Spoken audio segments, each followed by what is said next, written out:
നമസ്കാരം. മോർണിംഗ് വൈബ്സിലേക്ക് എല്ലാ പ്രേക്ഷകർക്കും ഒരിക്കൽ കൂടി സ്വാഗതം. ഇന്ന് ആലപ്പുഴയുടെ മണ്ണിലാണ് ന്യൂസ് 18 സംഘമുള്ളത്. ശക്തമായ ത്രികോണ പോരാട്ടം നടക്കുന്ന ഒരു മണ്ഡലമാണ് ആലപ്പുഴ. ആലപ്പുഴയിൽ ഇപ്പോൾ രാവിലെ ഉള്ളത് മനോഹരമായ ആലപ്പുഴ കടൽ തീരത്താണ്. ഇവിടെ ഈ കടൽപ്പാലമുണ്ട് തൊട്ടടുത്ത്. ഈ കടൽപ്പാലത്തിന് സമീപമാണ് ഞാനും ഒപ്പം കിരൺ ബാബുവും ആലപ്പുഴയുടെ പ്രതിനിധി ശരണ്യ സ്നേഹജനും ഉള്ളത്. ഇന്ന് മുഴുവൻ ആലപ്പുഴയുടെ സ്പന്ദനങ്ങൾ ഞങ്ങൾ പ്രേക്ഷകർക്കായി നൽകും. ഇന്ന് വൈകിട്ട് 5:30 മണിക്ക് ന്യൂസ് 18 ഗോധ അത് ഓച്ചിറ പടനിലത്താണ്. വളരെ പ്രധാനപ്പെട്ട അതിഥികൾ പങ്കെടുക്കുന്ന ആലപ്പുഴയുടെ തെരഞ്ഞെടുപ്പ് ചിത്രം കൃത്യമായി തന്നെ വരച്ചു കാട്ടുന്ന ഗോധയിലേക്ക് കൂടി ഞങ്ങൾ വൈകുന്നേരം പോകും. അതിനു മുൻപ് പ്രധാനപ്പെട്ട സ്ഥാനാർത്ഥികൾ നമ്മോടൊപ്പം ചേരും. ആലപ്പുഴയിലെ അവർ അവരുടെ തെരഞ്ഞെടുപ്പ് വിശേഷങ്ങൾ പങ്കുവെക്കും, പ്രതീക്ഷകൾ പങ്കുവെക്കും. അങ്ങനെ ഇന്ന് മുഴുവൻ ആലപ്പുഴയിലാണ് നമ്മൾ ചിലവഴിക്കുക. നമുക്കറിയാം, കഴിഞ്ഞ ദിവസങ്ങളിലൊക്കെ ഞങ്ങൾ പല മണ്ഡലങ്ങളിൽ വടകരയിലും കണ്ണൂരിലും തൃശ്ശൂരും ഒക്കെയായി അവിടുത്തെ തെരഞ്ഞെടുപ്പ് ചിത്രങ്ങൾ പ്രേക്ഷകർക്കായി നൽകിയിരുന്നു. അതിനുശേഷം ഇപ്പോൾ ആലപ്പുഴയിലേക്ക് എത്തിയിരിക്കുകയാണ്. ഇപ്പോൾ ഇവിടെ തിരക്കിട്ടൊരു പത്രം വായന നടക്കുന്നുണ്ട്. മറ്റാരുമല്ല, ശരണ്യയും കിരൺ ബാബുവാണ്. കാരണം ശരണ്യക്ക് ഇന്ന് സ്ഥാനാർത്ഥികൾ എവിടെയൊക്കെയാണ് പര്യടനം നടത്തുന്നത് എന്നുള്ളത് അറിയണം. അപ്പോൾ രാവിലെ പത്രം വന്നപ്പോൾ കിരൺ അതിന്റെ കാര്യങ്ങളൊക്കെ പറഞ്ഞു കൊടുക്കുകയായിരുന്നു. എവിടെയൊക്കെയാ ശരണ്യ സ്ഥാനാർത്ഥികൾ ഇന്ന്? പത്രമൊക്കെ നോക്കേണ്ടി വരും. കാരണം അന്താരാഷ്ട്ര നിലവാരമുള്ള സ്ഥാനാർത്ഥികൾ മത്സരിക്കുന്ന, പ്രത്യേകിച്ച് നാഷണൽ പൊളിറ്റിക്സിന് വളരെയധികം പ്രാധാന്യമുള്ള ഒരു സ്ഥലമാണ് അല്ലെ. പ്രത്യേകിച്ച് കെ സി വേണുഗോപാലൊക്കെ മത്സരിക്കുന്ന ഒരു ഇടമാണ്. അതുകൊണ്ട് ഇവർ ഇന്ന് ഇവിടെ നാളെ ഇവിടെ എന്നൊക്കെ പറയാൻ പറ്റില്ല. അപ്പോൾ എന്തായാലും സ്ഥാനാർത്ഥികൾ ഇന്ന് എല്ലാവരും ഇവിടെ തന്നെ ഉണ്ട്. പ്രത്യേകിച്ച് ഒരു അവധിയുടെ ഒരു ആലസ്യം പലർക്കും ഉണ്ടെന്ന് പറയാം. കുറേ ദിവസമായിട്ട് ഭയങ്കര കഠിന പ്രയത്നം, ഭയങ്കര ചൂട്, അതൊക്കെ ഒരു വലിയ പ്രശ്നമാണല്ലോ. നമുക്ക് ജോലി ചെയ്യുമ്പോൾ തന്നെ അറിയാം, നല്ല ചൂടാണ് പുറത്തെ കാലാവസ്ഥയിൽ. അതുകൊണ്ട് തന്നെ ഇന്നൊരു അവധി, കുറച്ച് ദിവസങ്ങളിൽ ഇനിയിപ്പോൾ വിശുദ്ധ വാരവുമായി ബന്ധപ്പെട്ടൊക്കെ അവധി ദിവസങ്ങളാണല്ലോ. അപ്പോൾ ആ ഒരു അവധിയിൽ ഒന്ന് റെസ്റ്റ് എടുത്തിട്ടൊക്കെയാണ് എല്ലാവരും ഇറങ്ങുന്നതെന്നാണ് നമുക്ക് അറിയാൻ കഴിഞ്ഞിട്ടുള്ളത്. ഇന്ന് AMRF ഉള്ളത് ഹരിപ്പാട് മേഖല കേന്ദ്രീകരിച്ചായിരിക്കും. കെ സി വേണുഗോപാൽ മിനിഞ്ഞാന്ന് പോയിരുന്നു. ഇന്നിപ്പോൾ ഡൽഹിയിൽ നിന്ന് തിരിച്ചു വരും. രാവിലെ 11 മണിയോടുകൂടി ചേർത്തല മേഖലകളിൽ അദ്ദേഹം ഉണ്ടാകും. അരൂറും ഉണ്ടാകുമെന്നാണ് പറഞ്ഞിട്ടുള്ളത്. വൈകിട്ട് വിശുദ്ധവാരവുമായി ബന്ധപ്പെട്ടുള്ള പള്ളികളിലൊക്കെ എത്തുമെന്നുള്ളതാണ്. ശോഭാ സുരേന്ദ്രനും ചന്ദരൂർ മേഖലയിലാണ് ഇന്ന് അവരുടെ പര്യടനവും കാര്യങ്ങളും ഒക്കെ ഉള്ളത്. ചന്ദരൂർ എത്തും. ചന്ദരൂർ എത്തിയതിനു ശേഷം വൈകിട്ട് പൂങ്കാവ് പള്ളി ഉൾപ്പെടെയുള്ള ഇവിടുത്തെ വിശുദ്ധ ദേവാലയങ്ങളുണ്ടല്ലോ, അവിടെയൊക്കെ പെസഹ വ്യാഴവും ഒക്കെയായി ബന്ധപ്പെട്ടുള്ള പരിപാടികളിൽ പങ്കെടുക്കാനായി എത്തുമെന്നുള്ളതാണ്. എന്തായാലും അവധിയുടെ ആലസ്യത്തിൽ നിന്നൊക്കെ അല്പസമയത്തിനകം തന്നെ ഇലക്ഷൻ പ്രചാരണത്തിലേക്ക് വീണ്ടും ആലപ്പുഴ ചൂട് പിടിക്കും. ഇനിയും 2 ദിവസം അല്ലേ? ഇനിയിപ്പം വിശുദ്ധ ഞായർ, ഈസ്റ്റർ വരുന്നു, പെസഹ ഈസ്റ്റർ വരുന്നു, ദുഃഖവെള്ളി വരുന്നു. അങ്ങനെ തുടർച്ചയായ അവധിയുണ്ട്. അതിന് മുൻപ് ഈ എല്ലാ മണ്ഡലങ്ങളിലും സ്ഥാനാർത്ഥികളുടെ ഒരു പ്രത്യേകത അതിന് മുൻപ് കാര്യങ്ങൾ പെട്ടെന്ന് തീർക്കുക എന്നുള്ളതാണ്. പിന്നീട് 2 ദിവസത്തേക്ക് ഒരു പക്ഷേ വിശ്വാസികളെ, വോട്ടർമാരെയൊക്കെ കിട്ടുന്നത് കുറവായിരിക്കും. നമുക്കറിയാം, ക്രിസ്ത്യൻ ഭൂരിപക്ഷമുള്ള ഒരുപാട് മണ്ഡലങ്ങളുണ്ട്. ആലപ്പുഴയിലും നല്ല ക്രിസ്ത്യൻ ഭൂരിപക്ഷ മേഖലയാണ്. നമുക്ക് ആലപ്പുഴയുടെ ഒരു രാഷ്ട്രീയ ചരിത്രത്തിലേക്ക് വന്നാൽ കിരൺ, ഇവിടെ വാണവരും വീണവരും ഒക്കെ ഒരുപാട് പേരുണ്ടല്ലേ. VM സുധീരനെ തോൽപ്പിച്ച മണ്ഡലമാണ് ആലപ്പുഴ. കഴിഞ്ഞ ദിവസം അദ്ദേഹം ശരണ്യ റിപ്പോർട്ട് ചെയ്തതാണ്. തോട്ടപ്പള്ളിയിലെ പ്രസംഗത്തിൽ പറഞ്ഞത് തന്റെ രാഷ്ട്രീയ ഭാവി ബലി കൊടുക്കേണ്ടി വന്നത് കരിമണൽ ഖനനവുമായി ബന്ധപ്പെട്ട പോരാട്ടത്തിലാണ് എന്നുള്ളതാണ്. പക്ഷേ അപ്പോഴും അദ്ദേഹം ഒരു കോൺഗ്രസ് നേതാവിനെ പോലും തന്നോടൊപ്പം നിൽക്കാത്തതിൽ കുറ്റം പറഞ്ഞില്ല, അവരെയൊക്കെ പ്രശംസിച്ചുകൊണ്ട് തന്നെയാണ് പറഞ്ഞത്. അങ്ങനെ ആലപ്പുഴയുടെ ചരിത്രമെടുത്താൽ ഒരുപാട് ആളുകളെ കുറിച്ച് നമ്മൾ പറയണം. തുടക്കം മുതൽ പറഞ്ഞു കഴിഞ്ഞാൽ അല്ലേ, നമുക്ക് ചുരുക്കി എന്ന് പ്രേക്ഷകർക്ക് കിരണിന്റെ ആ ഒരു ചരിത്രബോധത്തിൽ നിന്ന് പറഞ്ഞാലോ? എനിക്ക് തോന്നുന്നത് കേരളത്തിലെ സംബന്ധിച്ചിടത്തോളം ഒരു തരത്തിൽ ഇടതുപക്ഷത്തിന് കണ്ണൂരായിരുന്നു പ്രധാനപ്പെട്ട നേതാക്കളും മുഖ്യമന്ത്രിമാരും. VK നായനായാലും ഇപ്പോൾ പിണറായി വിജയനായാലും ഒക്കെ ഉള്ളത്. പക്ഷേ കോൺഗ്രസിനെ സംബന്ധിച്ച് കോൺഗ്രസിന്റെ VS അച്യുതാനന്ദൻ ആലപ്പുഴയാണെന്ന് ആലോചിക്കണം, CPM-ന്റെ തന്നെ. പക്ഷേ കോൺഗ്രസിനെ സംബന്ധിച്ച് കോൺഗ്രസിന്റെ പ്രധാനപ്പെട്ട പല നേതാക്കളും, അത് AK ആന്റണി ആയാലും വയലാർ രവി ആയാലും ഇവരെല്ലാവരും ആലപ്പുഴക്കാരാണ്. ആലപ്പുഴയുടെ മണ്ണ് അങ്ങനെ 2 പാർട്ടിയെ സംബന്ധിച്ചാലും CPM ആയാലും കോൺഗ്രസ് ആയാലും ഈ 2 പാർട്ടികളെ സംബന്ധിച്ചും ഏറ്റവും തലപ്പൊക്കമുള്ള നേതാക്കളുടെ ഒക്കെ സ്ഥലം എന്ന പ്രത്യേകതയുണ്ട്. അതോടൊപ്പം തന്നെ ഈ നേതാക്കൾ പലരും പരാജയപ്പെടുകയും വിജയിക്കുകയും ഒക്കെ ചെയ്ത വലിയ ചരിത്രമുണ്ട്. ഇപ്പോൾ VM സുധീരന്റെ കാര്യം തന്നെ പറഞ്ഞാൽ, VM സുധീരന് കിട്ടിയതിനേക്കാൾ കൂടുതൽ, അദ്ദേഹം പരാജയപ്പെട്ടതിനേക്കാൾ കൂടുതൽ വോട്ട് അന്ന് അപരനായിട്ട് മത്സരിച്ച VS സുധീരൻ ഷട്ടിൽ കോക്ക് ചിഹ്നത്തിൽ ഉണ്ട്. വളരെ കുറഞ്ഞു, 3000 വോട്ടിന്റെ ഒരു വ്യത്യാസമല്ല, അത്രയും കുറഞ്ഞൊരു വോട്ട്. പക്ഷെ ആ പിടിച്ച വോട്ടുകൾ ഡിഫറൻസ് വന്നു. ഞാൻ കഴിഞ്ഞ നമ്മുടെ തെരഞ്ഞെടുപ്പ് റിപ്പോർട്ട് ചെയ്യുമ്പോൾ ആദ്യം കാണാൻ പോകുന്ന ഈ VS സുധീരനെയാണ്. കമ്പനി, അതൊരു കമ്പനിയിൽ വർക്ക് ചെയ്യുന്നത് അല്ലേ? എല്ലാവരും എല്ലാ പ്രാവശ്യം സ്റ്റോർ ചെയ്യുന്ന ഒരാളാണ്. കാരണം ഇപ്രാവശ്യം ആരും പോയില്ല. കാര്യം എന്ന് പറഞ്ഞാലുണ്ടല്ലോ, അതൊരു വളരെ പ്രധാനപ്പെട്ട ഒരു തെരഞ്ഞെടുപ്പായിരുന്നു. അപരൻ മത്സരിച്ചു എന്നതുകൊണ്ട് മാത്രം VM സുധീരൻ എന്ന് പറയുന്ന ആലപ്പുഴയിലെല്ലാം കേരളത്തിൽ തന്നെ ഏറ്റവും കരുത്തനായ നേതാക്കളുള്ള ഒരാളുടെ രാഷ്ട്രീയ ഭാവി അവിടെ കൊണ്ട് അവസാനിക്കുകയാണ്. തുടർച്ചയായ വിജയം ആലപ്പുഴയിൽ ഉണ്ടായിരുന്ന ഒരാളാണ് അല്ലേ? എന്ന് മാത്രമല്ല സംസ്ഥാന രാഷ്ട്രീയത്തിലൊക്കെ ഈ പറയുന്നത് പോലെ അദ്ദേഹം KPCC പ്രസിഡന്റ് ആകുന്നതിന് മുമ്പും ഒക്കെ മുൻനിരയിൽ നിന്ന അല്ലെങ്കിൽ IA ഗ്രൂപ്പുകൾ രണ്ടായി നിൽക്കുമ്പോഴും ആ IA ഗ്രൂപ്പുകൾക്ക് അപ്പുറത്തേക്കൊക്കെ സ്വാധീനമുണ്ടായിരുന്ന സ്വന്തം പ്രതിച്ഛായൊക്കെ ഉള്ള ആ തരത്തിലൊരു നേതാവ് കൂടിയായിരുന്നു സുധീരൻ. KS മനോജിനോടാണ് തോറ്റത്. KS മനോജിനോടാണ് തോറ്റത്. അതായത് ഗൾഫിൽ നിന്ന് ഡോക്ടർ ഗൾഫിൽ നിന്ന് വരുന്നു, ആർക്കും പരിചയമില്ല, അവിടെയാണ് സുധീരനെ പോലെ. അതായിരുന്നു എനിക്ക് തോന്നുന്നു കേരള ചരിത്രത്തിലെ ഏറ്റവും വലിയ വമ്പൻ അട്ടിമറി. ഒരു അട്ടിമറി എന്ന് പറഞ്ഞാൽ സുധീരനെ ഒരിക്കലും KS മനോജിനെ പോലെ പരാജയപ്പെടുത്താൻ കഴിയുമെന്നൊന്നും ഒരിക്കലും പ്രതീക്ഷിച്ചിരുന്നത് പോലുമല്ല. പക്ഷേ പണ്ട് A ചാൾസിനെയൊക്കെ അവതരിപ്പിച്ച് കരുണാകരൻ അട്ടിമറിയൊക്കെ നടത്തിയതുപോലെ ഒരു ഇടതുപക്ഷത്തെ സംബന്ധിച്ചിടത്തോളം ഒരു വലിയ അട്ടിമറിയാണ് ആലപ്പുഴയിൽ നടത്തിയത്. പിന്നീടായാലും ആലപ്പുഴയിലേക്ക് വന്നത് KC വേണുഗോപാൽ വരുന്നു. KS മനോജിനെ പരാജയപ്പെടുത്തി തന്നെ KC വേണുഗോപാൽ വരുന്നു. KC വേണുഗോപാൽ വന്നപ്പോഴും KC വേണുഗോപാൽ എനിക്ക് തോന്നുന്നു ആലപ്പുഴയിൽ നിന്നുള്ള MP ആയതിനു ശേഷമാണ് KC വേണുഗോപാൽ ദേശീയ രാഷ്ട്രീയത്തിൽ വലിയ തലപ്പൊക്കമുള്ള നേതാവായിട്ടും AICCയുടെ ജനറൽ സെക്രട്ടറി ആയിട്ടും അതോടെ സംഘടനാ ചുമതലകൾ ഇപ്പോൾ ഇത്തരത്തിൽ പറഞ്ഞാൽ രണ്ടാമനെന്നോ മൂന്നാമനെന്നോ എന്നൊക്കെ പറയാവുന്ന ഈ അതിനു മുൻപ് ആലപ്പുഴക്കാർക്ക് പരിചിതനാണ്. ഇവിടെ MLA ആയിരുന്നു, മന്ത്രിയായിരുന്നു, ടൂറിസം മന്ത്രിയായിരുന്നു. അത് എനിക്ക് തോന്നുന്നു ശരണി ആദ്യം പറഞ്ഞതുപോലെ ഈ ആലപ്പുഴ മണ്ഡലത്തിന് വലിയ പ്രത്യേകതയുണ്ട്. ഇന്ത്യ മുഴുവൻ ശ്രദ്ധിക്കുന്ന ഒരു മണ്ഡലം. KC വേണുഗോപാൽ എന്ന് പറയുമ്പോൾ ദേശീയ തലത്തിലൊക്കെ വയ്ക്കുമ്പോൾ രാഹുൽ ഗാന്ധി കഴിഞ്ഞാൽ കോൺഗ്രസിന്റെ രണ്ടാമത്തെ നേതാവാണ്. അങ്ങനെ ഒരാൾ മത്സരിക്കുമ്പോൾ അദ്ദേഹത്തിന്റെ ഭൂരിപക്ഷം എങ്ങനെയാണ്, അദ്ദേഹത്തിന്റെ മണ്ഡലം എങ്ങനെയാണ്, അത് ഏറ്റവും പ്രധാനമാണ്. പിന്നെ ഇടതുപക്ഷത്തെ സംബന്ധിച്ചാണെങ്കിൽ 19 ഇടത്തും പരാജയപ്പെട്ടപ്പോഴും ഈ കനലൊരു തരി എന്നൊക്കെ പറയുന്നത് പോലെ അത് ഏത് അർത്ഥത്തിൽ പറഞ്ഞാലും ചുവന്നു നിന്നൊരു മണ്ഡലമാണ് ആലപ്പുഴ. ആലപ്പുഴയെ സംബന്ധിച്ച് അതിന് തൊട്ടു മുമ്പ് വരെയും കോൺഗ്രസിന്റെ കയ്യിൽ ഇരുന്നൊരു മണ്ഡലം പിടിച്ചെടുക്കുകയാണ്.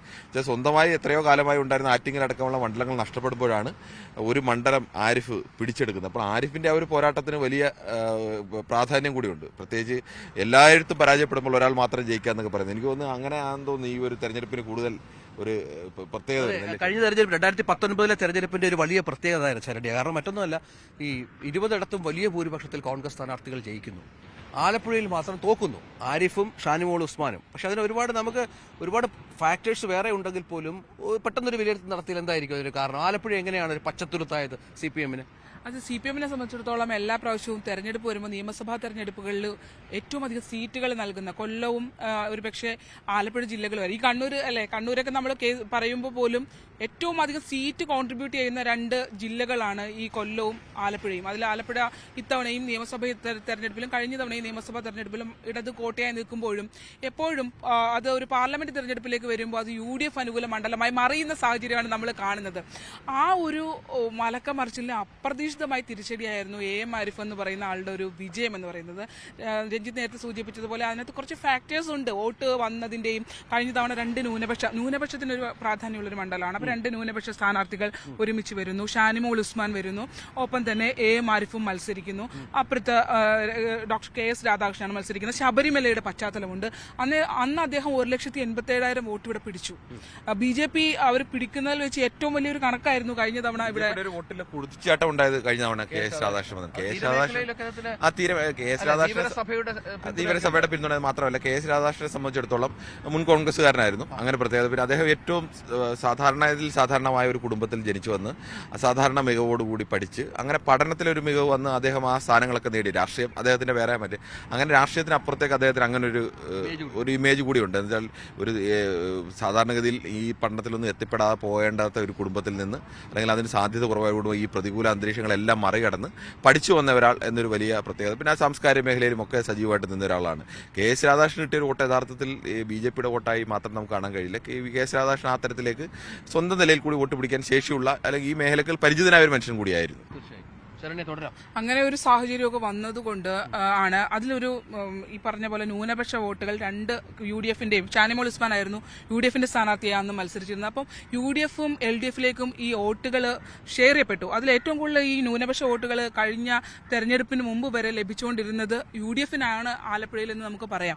ആ ഒരു പശ്ചാത്തലത്തിന് മാറ്റം വന്നൊരു സാഹചര്യമായിരുന്നു കഴിഞ്ഞ തവണയുണ്ട്. അത്തരം ഒരു ഭിന്നിക്കൽ വന്നു. പിന്നെ 2 ഇടങ്ങൾ അത് പക്ഷേ ചേർത്തലയും കായംകുളവുമാണ് AM ആരിഫിന് ലീഡ് നൽകുകയും ആലപ്പുഴ ഉൾപ്പെടെയുള്ള മണ്ഡലങ്ങളിൽ ലീഡ് നില കോൺഗ്രസിന് അത് താഴ്ന്നു. അതാണ് പലയിടത്തും ഈ പറഞ്ഞ വിജയം നമ്മൾ നോക്കുമ്പോഴും പലയിടത്തും ലീഡ് ചെയ്ത് നിൽക്കുന്നത് AM ആരിഫ് ഷാനിമോൾ ഉസ്മാൻ ആയിരുന്നുവെങ്കിലും ആ ഒരു ലീഡ് നില താഴ്ത്താൻ ആരിഫിന് കഴിഞ്ഞു എന്നുള്ളതാണ് ആ വിജയത്തിലേക്ക് കൊണ്ടുപോയത്.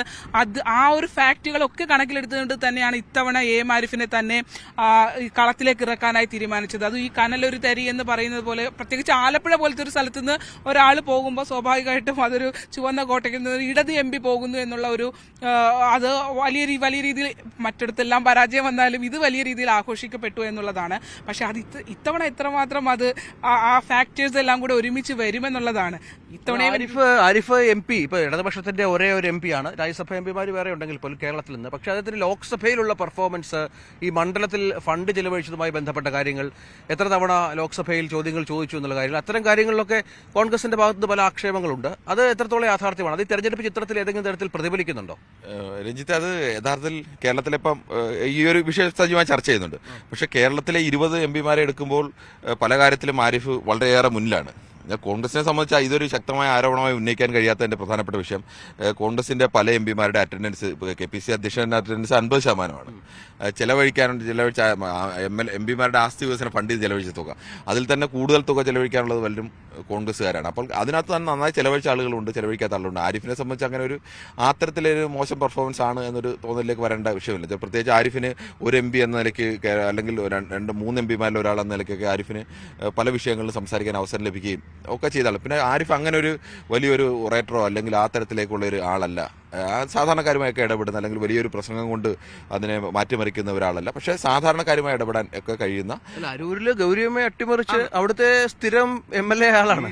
ഗൗരിയമ്മ എന്ന വൻ വൃക്ഷത്തെയാണ് വീഴ്ത്തിയത്. ആലപ്പുഴ ജില്ലയിൽ ഒരു CPM നേതാവ് തുടർച്ചയായി ഇത്രയും കാലം പാർലമെന്റിൽ നിന്ന് പാർലമെന്ററി രംഗത്ത് തന്നെ നിൽക്കുന്ന ഒരു നേതാവ് ഇല്ല എന്നതിന്റെ അർത്ഥം പാർലമെന്ററി രംഗത്ത് AF ആരിഫിനെ പോലെ ഒരാളെ മത്സരിപ്പിക്കേണ്ട. CPM പലപ്പോഴും അങ്ങനെ 1-2 തവണ കഴിഞ്ഞാൽ അവസരം മാറ്റി അവരൊക്കെ മാറ്റി നിർത്തുന്നതാണ്, അല്ലെങ്കിൽ ഇടവേളെങ്കിലും കൊടുക്കും. പക്ഷേ ഇടവേളകളില്ലാതെ പാർലമെന്ററി രംഗത്ത് നിന്ന മറ്റൊരു, എനിക്ക് തോന്നുന്നു ഈ കേരളത്തിൽ തന്നെ പരിശോധിച്ചാൽ എനിക്ക് തോന്നുന്നു മറ്റാരും കാണുമെന്ന് തോന്നുന്നില്ല. പക്ഷെ അതിന് പ്രധാനപ്പെട്ട ഒരു കാരണം, ഈ ഓരോ സമയത്ത് വരുമ്പോഴും ആരിഫിനെ മാറ്റാൻ ആലോചിച്ചാൽ അത് ആരിഫ് അനിവാര്യനാണ്. CPM അവിടെ ജയിക്കാൻ ആരിഫിനെ പോലെ ഒരാൾ അനിവാര്യനാകുമ്പോൾ സ്വാഭാവികമായിട്ടും ആരിഫിന് അവസരം ലഭിക്കുന്നു. ഇത്തവണത്തെ ഒരു വലിയ പ്രത്യേകത ഈ KC വേണുഗോപാൽ വന്നു തന്നെ.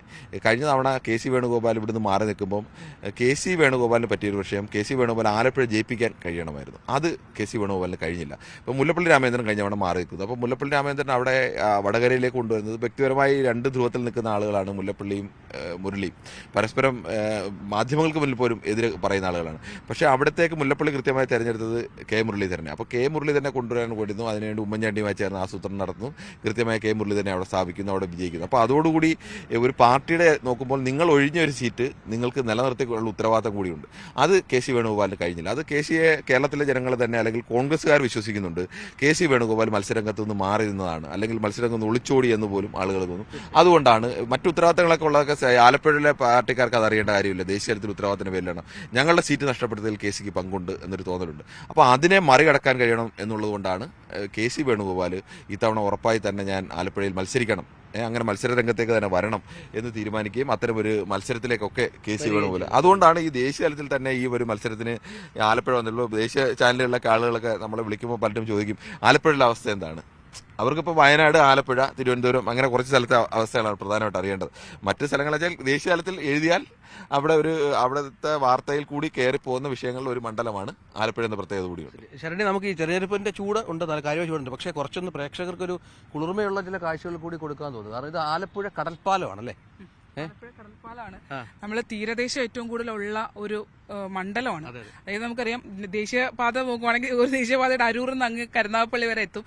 അത് അതേസമയം തന്നെ തീരദേശവും അത്രയധികം തീരദേശമുണ്ട്. വോട്ടും വലിയ തോതിൽ തീരദേശത്തെ ആളുകളുടെ, അത് ലാറ്റിൻ സഭയാണെങ്കിലും ധീവര സഭയാണെങ്കിലും ഒക്കെ അവരുടെ വോട്ടുകളും കൃത്യമായി ബാധിക്കുന്ന സ്ഥലമാണ്. നമുക്കറിയാം, ഒരു ഘട്ടത്തിലൊക്കെ ഒരു തെരഞ്ഞെടുപ്പിലേക്ക് വരുമ്പോൾ എപ്പോഴും ഈ ലാറ്റിൻ സഭയ്ക്കൊക്കെ സഭയ്ക്ക് പ്രാധാന്യമുള്ള സ്ഥാനാർത്ഥികളെയൊക്കെ മത്സരിപ്പിച്ചിരുന്ന ഒരു സ്ഥലം കൂടിയാണ്. അവരുടെ വോട്ടുകളും ഒക്കെ നിർണായകമാണ്. അതുകൊണ്ട് തന്നെ തീരദേശത്തിന്റെ കാഴ്ചകളാണ് കാണുന്നത്. നമുക്കറിയാം, രാവിലെ തൊട്ട് തന്നെ സജീവമാണോ ആലപ്പുഴ ബീച്ചും പരിസരവും ഒക്കെ?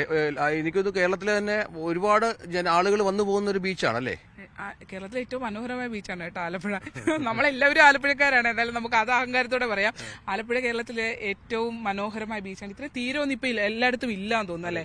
അത് ഈ ദേശീയപാതയില് കിരണ അരൂര് നമ്മൾ ഈ ദേശീയപാതയിൽ കയറിയാൽ കരുനാഗപ്പള്ളി വരെ അല്ലെ? ദേശീയപാതയിൽ എനിക്കൊന്ന് എല്ലാ മണ്ഡലങ്ങളും ടച്ച് ചെയ്ത് കൂടെ പോയാൽ മതി സ്ഥാനാർത്ഥിക്ക്. കേരളത്തിലെ ഒരു മണ്ഡലത്തിൽ സ്ഥാനാർത്ഥിക്ക് ഏറ്റവും സൗകര്യമായി യാത്ര ചെയ്ത് പോകാൻ കഴിയുന്ന ചില ഹൈവേ കൂടെ ഒരറ്റം മുതൽ അങ്ങേയറ്റം വരെ സുഖമായി പോകാം. മാവേലിക്കര മണ്ഡലത്തിൽ ഒരു സ്ഥാനാർത്ഥിയെ സംബന്ധിച്ചിടത്തോളം 3 ജില്ലകൾ കയറി ഇറങ്ങി. ഇടുക്കി മണ്ഡലം ഇവർക്ക് കയറി ഇടുക്കി, വയനാട്, കേരളത്തിൽ ഒട്ടുമിക്ക തിരുവനന്തപുരം ആയ പോലും പല സ്ഥലത്തേക്ക് കയറി മറിഞ്ഞു ഇറങ്ങണം. ഇത് ഭീകരമാണ് കേട്ടോ. അത് നമ്മൾ സ്ഥാനാർത്ഥിക്കാണെങ്കിലും നമ്മളെ ഈ കാണുന്ന ബൈപ്പാസ് അല്ലേ, ആലപ്പുഴ ബൈപ്പാസ് ആണ്. എത്രയോ വർഷം തെരഞ്ഞെടുപ്പ് രംഗത്ത് വലിയ ചർച്ചയായ ഒന്നാണ്. കെ.സി. വേണുഗോപാല് കേന്ദ്രമന്ത്രിയായി ഇരുന്ന സമയത്തും ഈ ബൈപ്പാസ് പൂർത്തിയായില്ല എന്ന് പറഞ്ഞ് വലിയ ആക്ഷേപം ഉണ്ടായിരുന്നു. ഓരോ തവണയും അദ്ദേഹം തെരഞ്ഞെടുപ്പ് ചിത്രത്തിൽ വരുമ്പോൾ ഇവിടെ വരുന്ന ആളുകളൊക്കെ ബൈപ്പാസിന്റെ പൂർത്തീകരണവുമായി ബന്ധപ്പെട്ട് ഒരുപാട് കാര്യങ്ങൾ പറയാനുണ്ടായിരുന്നു. ഏറ്റവും ഒടുവിൽ 40 വർഷത്തോളം വൈകിയാണല്ലേ ബൈപ്പാസ് യാഥാർത്ഥ്യമാകുന്നത്. അതെ, ആലപ്പുഴയുടെ ചരിത്രത്തിൽ ആലപ്പുഴ ബൈപ്പാസ് ആ ബൈപ്പാസിന്റെ ഉദ്ഘാടനവും വലിയ ആഘോഷമായി. സാധാരണ ഒരു സർക്കാർ പരിപാടി നടക്കുന്ന പോലെയൊന്നും അല്ലായിരുന്നു. ഇവിടുത്തെ ബൈപ്പാസ് ഉദ്ഘാടനം എന്ന് പറഞ്ഞാൽ ജനങ്ങൾ ഒരാഴ്ച നീണ്ടു നിൽക്കുന്ന ആഘോഷമായിട്ട് ഫുൾ ലൈറ്റപ്പ് ഒക്കെ ചെയ്തിട്ട് ആളുകൾ വരുന്നു. രാത്രിയാവുമ്പോൾ നമ്മുടെ ഇവിടെ മുല്ലയ്ക്കൽ ചിറപ്പ് ആലപ്പുഴയിലെ ഏറ്റവും പ്രധാനപ്പെട്ട ഉത്സവമാണ്. അപ്പൊ അതുപോലെ ആളുകൾ ഇങ്ങനെ ഈ ബൈപ്പാസിൽ കൂടെ കയറി ഇറങ്ങി നടക്കുന്ന ഒരു സാഹചര്യം ഉണ്ടായിരുന്നു. രഞ്ജിത്ത് സൂചിപ്പിച്ചതുപോലെ തന്നെ ആലപ്പുഴയുടെ വികസന ചരിത്രത്തിൽ ഏറ്റവും മന്ദഗതിയിൽ നടന്ന ഒരു പ്രൊജക്റ്റായിരുന്നു ആലപ്പുഴ ബൈപ്പാസ്. കാരണം 40 വർഷത്തിന് മേളിൽ ഒരു ജനതയ്ക്ക് ഒരു യാത്രാ സൗകര്യത്തിന് വേണ്ടി കാത്തിരിക്കേണ്ടി വരുന്ന ഒരു സാഹചര്യം ഉണ്ടായിരുന്നു. ഈ പറഞ്ഞ പോലെ നമുക്കറിയാം കഴിഞ്ഞ ഇടതുപക്ഷ സർക്കാരിന്റെ കാലത്താണ് അത് പ്രാവർത്തികമായത്. പക്ഷെ കെ.സി. വേണുഗോപാൽ ഉൾപ്പെടെയുള്ള ആളുകൾക്കും അതിനകത്ത് പങ്കില്ല എന്ന് പറയാൻ പറ്റില്ല. കാരണം ഓരോ ഘട്ടത്തിലും ഓരോ ആളുകൾ ഇടപെട്ടിട്ടുണ്ട് എന്നുള്ളതാണ്. പക്ഷെ അത് ജി സുധാകരനെ പോലെയുള്ള ഇച്ഛാശക്തിയുള്ള ഒരു മന്ത്രി എത്തിയ സമയത്ത് അതിന്റെ ഒരു പൂർണ്ണതയിലേക്ക് വന്ന് കേന്ദ്രത്തിൽ നിന്നും അനുകൂലമായ തീരുമാനങ്ങൾ എത്തുന്നു. അതോടുകൂടിയാണ് അതിന്റെ ഒരു പൂർണ്ണതയിലേക്ക് എത്താൻ കഴിഞ്ഞത്. കാരണം ഈ വലിയ വിവാദമായിരുന്നു ഇത് പൂർത്തീകരിക്കാൻ കഴിയുന്നില്ല എന്നുള്ളത്. അത് എ.എം. ആരിഫ് ആ സമയത്ത് MP ആണ്. അവരുടെ ഒരു പൂർത്തീകരിക്കാൻ കഴിയുന്ന സമയത്താണല്ലോ അതിന്റെ ക്രെഡിറ്റ് കൊണ്ടുവന്നത് എപ്പോഴും ആ സമയത്തുള്ളതാണ്. ഓരോ ഘട്ടത്തിലും ഓരോരുത്തർ ഇടപെട്ടിട്ടുണ്ടെങ്കിൽ പോലും ലാഗ് ഈ നിർമ്മാണത്തിന്റെ കാര്യത്തിൽ അത് വളരെ പ്രധാനപ്പെട്ടതായിരുന്നു. തീർച്ചയായും നമുക്ക് ഇന്നത്തെ ദിവസത്തിന്റെ പ്രത്യേകത അറിയാം. പെസഹ വ്യാഴ ദിവസമാണ്. പെസഹ വ്യാഴവുമായി ബന്ധപ്പെട്ട് സംസ്ഥാനത്തെ വിവിധ പള്ളികളിൽ പ്രാർത്ഥനാ ചടങ്ങുകൾ നടക്കുന്നുണ്ട്. നമുക്ക് കൊച്ചിയിലേക്ക് ഒന്ന് പോകണം. അവിടെ ഡാനി ഇപ്പോൾ ഉണ്ട്. ഡാനി, കൊച്ചിയിൽ ഏത് പള്ളിയിലാണുള്ളത്? ഇപ്പോൾ ചടങ്ങുകൾ ഏത് ഘട്ടത്തിലാണ്? രഞ്ജിത്ത്, പെസഹ വ്യാഴവുമായി ബന്ധപ്പെട്ടുകൊണ്ടുള്ള ചടങ്ങുകൾ ദേവാലയങ്ങളിൽ ആരംഭിച്ചു. വിവിധ ദേവാലയങ്ങളിൽ ഇതുമായി ബന്ധപ്പെട്ടുകൊണ്ടുള്ള കുർബാന അടക്കമുള്ള കാര്യങ്ങൾ പുരോഗമിക്കുകയാണ്. വൈകാതെ ഏറ്റവും പ്രധാനപ്പെട്ട ഭാഗമായ കാൽകഴുകൽ ശുശ്രൂഷയിലേക്ക് അടക്കം പ്രവേശിക്കും. എറണാകുളം അങ്കമാലി അതിരൂപതയുടെ ഭാഗമായ സിർവയുടെ ഭാഗമായ സെന്റ് മേരീസ് കോൺവെന്റ് ചാപ്പലിലാണ് നമ്മളുള്ളത്. ഇവിടെ ചടങ്ങുകൾ പുരോഗമിക്കുകയാണ്. ഇന്ന് പ്രധാനമായും തന്നെ സിറോ മലബാർ സഭയുടെ തലവൻ കൂടിയായ മേജർ ആർച്ച് ബിഷപ്പായ Raphael Thattil Irinjalakuda Thazhekad saint Sebastian major archiepiscopal പള്ളിയിലായിരിക്കും ചടങ്ങുകൾക്ക് നേതൃത്വം നൽകുക എന്നാണ് അറിയിച്ചിരിക്കുന്നത്. വിവിധ ദേവാലയങ്ങളിൽ ചടങ്ങുകൾ പുരോഗമിക്കുന്നു. വരാപ്പുഴ അതിരൂപതയുടെ സ്ഥാനത്ത് ബിഷപ്പ് ജോസഫ് കളത്തിപ്പറമ്പിൽ വൈകിട്ട് 5-ന് ചടങ്ങുകൾക്ക് നേതൃത്വം നൽകും. സെന്റ് ഫ്രാൻസിസ് അസീസി കത്തീഡ്രലായിരിക്കും ചടങ്ങ് നടക്കുക. ഓർത്തഡോക്സ് യാക്കോബായ പള്ളികൾ ഉച്ചയ്ക്ക് ശേഷം നടക്കും. ദിവസത്തിന്റെ ഏറ്റവും പ്രധാനപ്പെട്ട പ്രത്യേകത ക്രിസ്തുദേവൻ തന്റെ 12 ശിഷ്യന്മാരുടെയും കാലുകൾ കഴുകി എളിമയുടെയും സഹനത്തിന്റെയും പ്രതീകമായി അദ്ദേഹം അവരുടെ കാലുകൾ കഴുകി തുടച്ച് കാലുകളിൽ ചുംബിക്കുന്നു. ഒപ്പം തന്നെ പെസഹ പുളിപ്പില്ലാത്ത അപ്പത്തിന്റെ പെരുന്നാൾ കൂടിയാണ് പെസഹ ദിവസം. പെസഹ എന്ന വാക്കിന്റെ അർത്ഥം കടന്നുപോകൽ എന്നാണ്. ഈ ദിവസം കുർബാന സ്ഥാപിച്ച ദിവസം കൂടിയാണ്. അങ്ങനെ പലതുകൊണ്ടും വിശ്വാസികൾക്ക് കത്തോലിക്കർക്ക് വളരെ പ്രധാനപ്പെട്ട ഒരു ദിവസമാണ്. ഇതുമായി ബന്ധപ്പെട്ടുകൊണ്ടുള്ള ചടങ്ങുകൾ ഓരോ ദേവാലയങ്ങളിലും പുരോഗമിക്കുകയാണ്. അല്പസമയം കൂടി കഴിയുമ്പോൾ നമ്മളുള്ള ഈ സെന്റ് മേരീസ് കോൺവെന്റ് ചാപ്പലിലെ കുർബാനയുടെ ഏറ്റവും പ്രധാനപ്പെട്ട ഈ ദിവസത്തിന്റെ ഏറ്റവും പ്രധാനപ്പെട്ട ചടങ്ങായ കാൽക്കഴുകിലേക്ക് അടക്കം പ്രവേശിക്കും.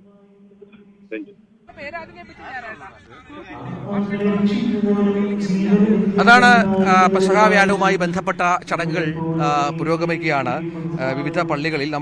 നമുക്കറിയാം വളരെ പ്രധാനപ്പെട്ട, ഞങ്ങളിപ്പോൾ ആലപ്പുഴയിലാണുള്ളത്, ആലപ്പുഴ ബീച്ചിലാണുള്ളത്. ലോക്സഭാ തെരഞ്ഞെടുപ്പിനുള്ള നാമനിർദ്ദേശ പത്രികകളുടെ സമർപ്പണം ഇന്ന് ആരംഭിക്കും എന്ന വളരെ പ്രധാനപ്പെട്ട കാര്യമുണ്ട്. സംസ്ഥാനത്തെ 20 ലോക്സഭാ മണ്ഡലങ്ങളിലേക്ക് ബന്ധപ്പെട്ട റിട്ടേണിംഗ് ഓഫീസർമാർക്ക് മുമ്പാകെയാണ് പത്രിക സമർപ്പിക്കേണ്ടത്.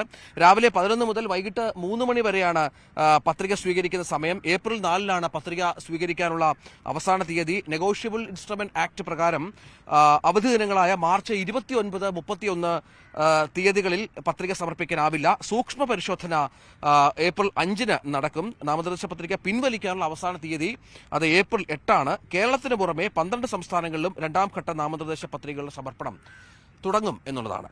നമുക്ക് ഈ മറ്റു ചില സ്ഥാനാർത്ഥികളുടെ വിശേഷങ്ങളിലേക്ക് കൂടി ഒന്ന് പോകണം. മലപ്പുറത്ത് വലിയ രാഷ്ട്രീയ പോരാട്ടം നടക്കുന്ന ഒരു മണ്ഡലമാണ്. മലപ്പുറവും പൊന്നാനിയും മറ്റും UDFന്റെ പ്രധാന പ്രചരണായുധം CAA തന്നെയാണ്. അതായത് മലപ്പുറത്തെ UDF സ്ഥാനാർത്ഥി ET മുഹമ്മദ് ബഷീർ സംസാരിച്ചിരുന്നു ന്യൂസ് 18നോട്. CAA അടക്കമുള്ള നിയമങ്ങൾ മുസ്ലിങ്ങളെ ലക്ഷ്യമിട്ടാണെന്നാണ് വ്യക്തമാണെന്ന് മലപ്പുറത്തെ UDF സ്ഥാനാർത്ഥി ET മുഹമ്മദ് ബഷീർ പറഞ്ഞു. കോൺഗ്രസ് പ്രതിരോധിക്കും പോലെ BJPയെ ചെറുക്കാൻ ഇടതുപക്ഷം ശ്രമിച്ചിട്ടില്ല. ഭരണത്തിലെ ദൗർബല്യങ്ങളും വീഴ്ചകളും മറക്കാൻ വേണ്ടിയാണ് ഇടതുപക്ഷം ഇത്തരം പ്രചരണം നടത്തുന്നതെന്നും ET ന്യൂസ് 18നോട് പറഞ്ഞു. മലപ്പുറത്തെ UDF സ്ഥാനാർത്ഥി ET മുഹമ്മദ് ബഷീർ തന്റെ പ്രചരണം തുടരുകയാണ്. അദ്ദേഹം ഓരോ കൺവെൻഷൻ സ്ഥലങ്ങളിൽ നിന്ന് അടുത്ത സ്ഥലത്തേക്ക് ഓടിക്കൊണ്ടിരിക്കുകയാണ്. അപ്പോൾ ഒട്ടും സമയം നമുക്ക് മാറ്റിവെക്കേണ്ടതില്ല. അതാണ് യാത്രയിൽ അദ്ദേഹം നമ്മോടൊപ്പം ചേരുന്നത്. 4ാം ഘട്ടത്തിലേക്ക് കടന്നുല്ലേ പ്രചരണം? 4ാം ഘട്ടത്തിലേക്ക് കടന്നു. അപ്പം മിക്കവാറും അസംബ്ലി മണ്ഡലങ്ങൾ, ഇതിന്റെ കീഴിൽ 7 അസംബ്ലി മണ്ഡലങ്ങളുടെയും ഏറെക്കുറെ മുക്കും മൂലം എന്ന് തന്നെ പറയാം നമ്മൾ എത്തിയിട്ടുണ്ട്. ഒരു 4 റൗണ്ടായപ്പോൾ ഇനിയിപ്പോൾ സ്ഥാനാർത്ഥി പര്യടനം കൂടി വരികയാണ്. അത് സ്ഥാനാർത്ഥി പര്യടനം ഞാൻ വിചാരിക്കുന്നവർ പ്ലാൻ ചെയ്തത് 13-ാം തീയതി മുതലാണ്.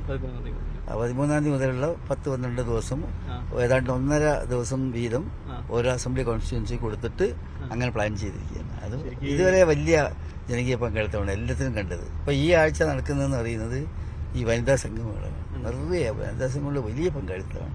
അത് നല്ലൊരു ലക്ഷണമാണ്. എല്ലാ പാർട്ടിക്കാരിലും അല്ലെ, കോൺഗ്രസിന്റെയും മറ്റു കക്ഷികളെല്ലാം തന്നെ വളരെ ഇതിപ്പോ ഈ കോടി വരുന്ന ആളുകൾ അതിന്റെ കോർ ഇതാണ്. അപ്പൊ എന്താ വെച്ചാൽ ഒരു വലിയ സമൂഹത്തെ പ്രതിനിധീകരിക്കുന്നത് നല്ല നല്ല നിലയിലുള്ള റെസ്പോൺസാണ്. അതിനെ സംബന്ധിച്ച് മണ്ഡലത്തിൽ പരിചയപ്പെടുത്തേണ്ട കാര്യങ്ങളില്ല. മിക്കവാറും നാടുമായിട്ട് ബന്ധപ്പെട്ട സ്ഥലങ്ങൾ തന്നെയാണ്. പിന്നെ രാഷ്ട്രീയ കാര്യങ്ങളാണ് നമ്മൾ പറയുന്നത് അവരോട്. നമ്മൾ മെയിനായിട്ട് 2 സംഗതികൾ പറയുന്നുണ്ട് ഈ തെരഞ്ഞെടുപ്പിൽ.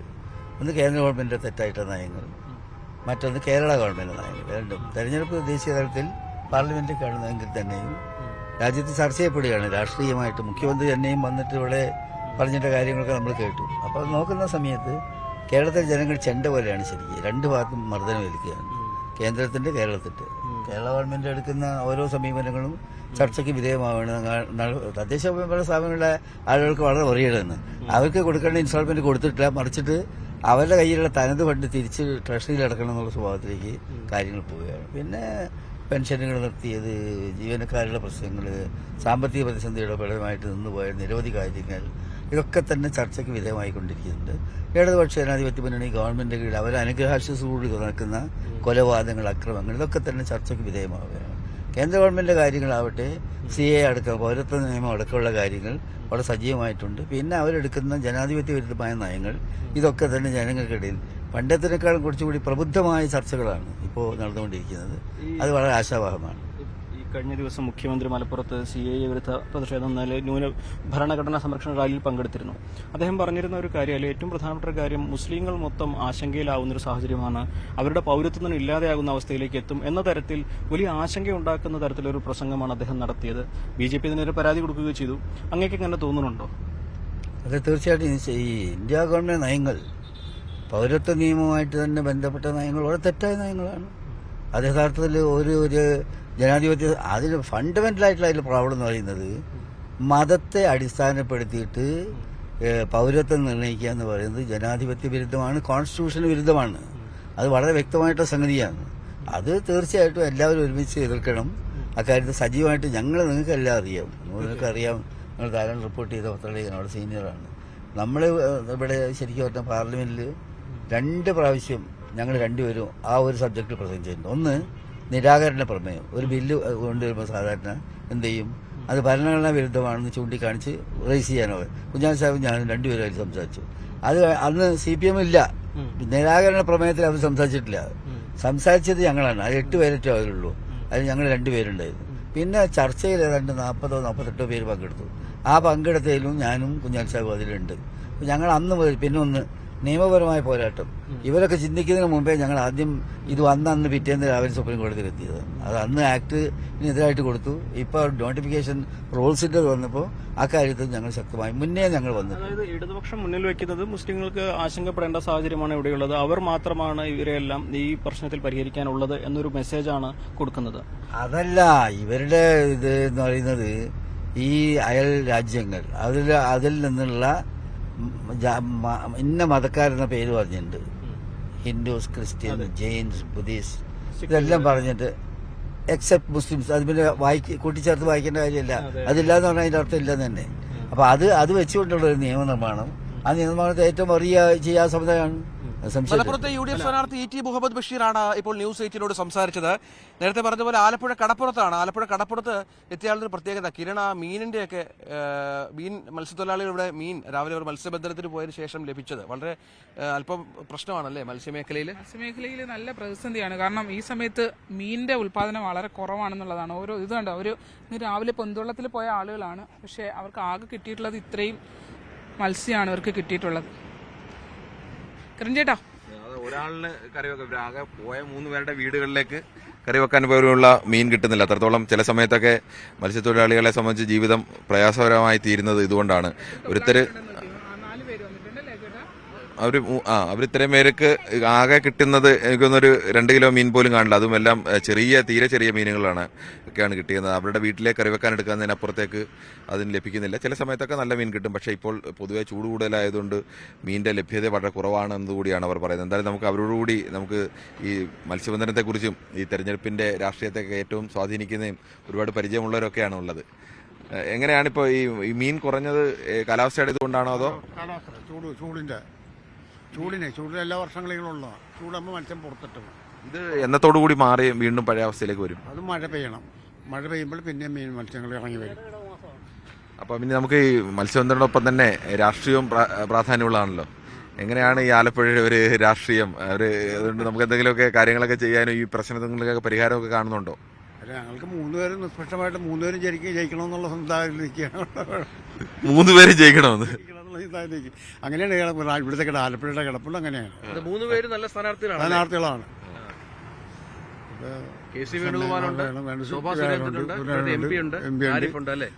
അപ്പോൾ 3 പേരും നല്ല അഭിപ്രായങ്ങളാണ് കൂടുതലും 3 പേർക്കും നിൽക്കുന്നത്. അപ്പോൾ ഒരാളിനെ ജയിക്കാൻ പറ്റുള്ളൂ.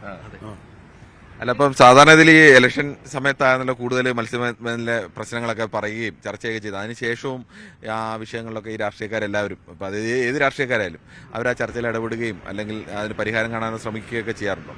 മത്സ്യങ്ങളുടെ കൂടുതലും കുറവുള്ള സമയത്തൊക്കെ അത് വന്ന് കാണുകയും സംസാരിക്കുകയൊക്കെ ചെയ്യും. പറയുന്നതല്ല, പ്രവൃത്തിയിലൊന്നും ഉണ്ടാകത്തില്ല. രാഷ്ട്രീയ ലെവലിൽ പ്രവൃത്തിയിൽ ഒന്നും കാണത്തില്ല. നമുക്ക് ഈ ചേട്ടനോട് ചോദിക്കാം, എങ്ങനെയാണ് ഇല്ല അദ്ദേഹം രാഷ്ട്രീയത്തിൽ ആരെയും പിണക്കാൻ തയ്യാറല്ല എന്നുള്ള ഇതിലാണ്.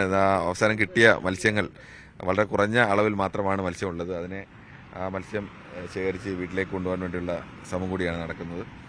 ഈ തോട്ടപ്പള്ളി ഒരു വലിയ ചർച്ചയാവുന്ന ഒരു സ്ഥലം കൂടിയാണല്ലേ തോട്ടപ്പള്ളി. ഖനനവുമായി എവിടെയാണ് താമസിക്കുന്നത്? എവിടെയാ? ഞങ്ങള് ഇവിടെ കാഞ്ഞിറഞ്ചിറ എന്ന് പറയും, ആലപ്പുഴ കാഞ്ഞിറഞ്ചിറക്കാരാണ്. എങ്ങനെയുണ്ട് നമ്മുടെ തോട്ടപ്പള്ളി ഇപ്പൊ കരിമണൽ ഖനനമൊക്കെ ആയിട്ടുള്ള വിഷയങ്ങളൊക്കെ മൊത്തം ചർച്ചയാണല്ലോ. അത് മണലിന്റെ പ്രശ്നങ്ങളല്ലേ, അതിപ്പോ മുഖ്യമന്ത്രിയുടെ മോളുടെ പേരിൽ വന്ന പ്രശ്നങ്ങളല്ലേ. അപ്പൊ അതൊക്കെ അങ്ങനെ കാര്യങ്ങളൊക്കെ എന്താണെന്ന് വ്യക്തം അറിയത്തില്ല. രാഷ്ട്രീയ ലെവലിൽ പുറത്തോട്ട് കൊണ്ടുവന്നാണെന്നൊക്കെ കാര്യങ്ങൾ പറയുന്നത്.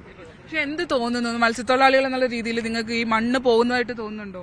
തീരം നഷ്ടപ്പെടുന്നതായിട്ട് തോന്നുന്നുണ്ടോ? തീരം നഷ്ടപ്പെടുന്ന ഈ മണ്ണെടുക്കുന്നത് കൊണ്ട് തീരം നഷ്ടപ്പെടുന്നതായിട്ട് തോന്നുന്നുണ്ടോ?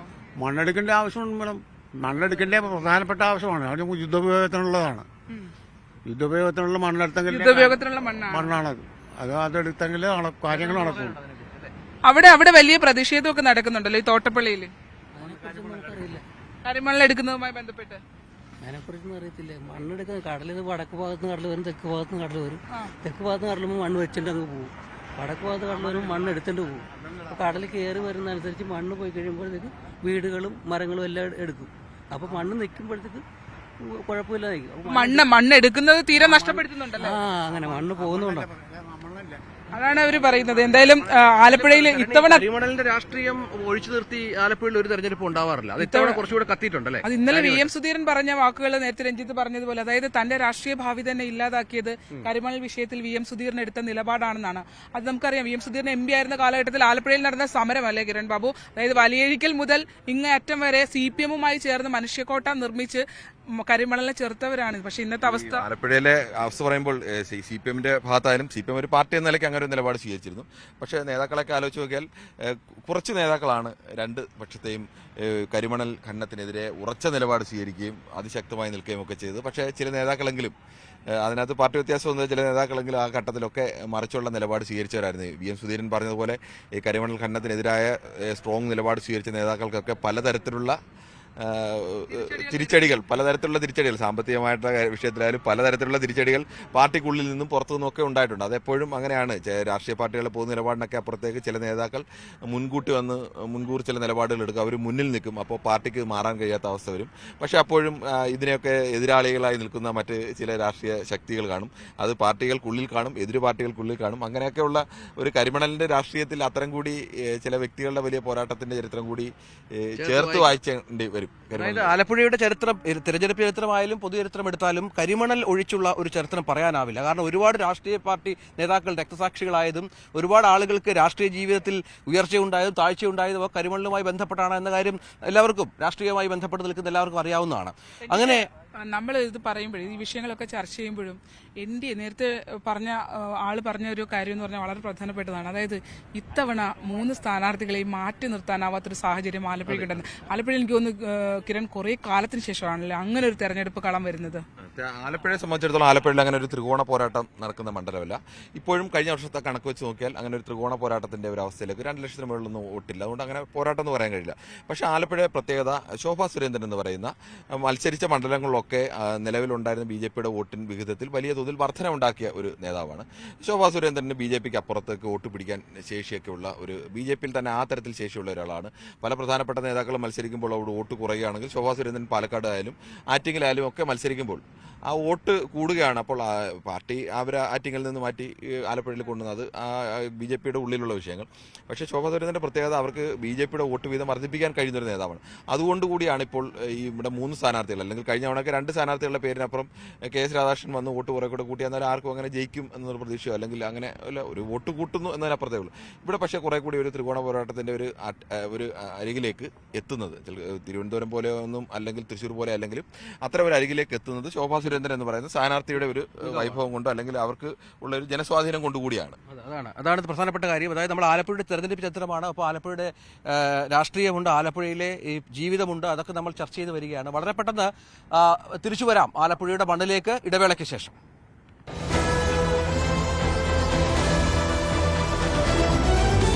സ്വർണ്ണാഭരണങ്ങൾ ഇഡിയും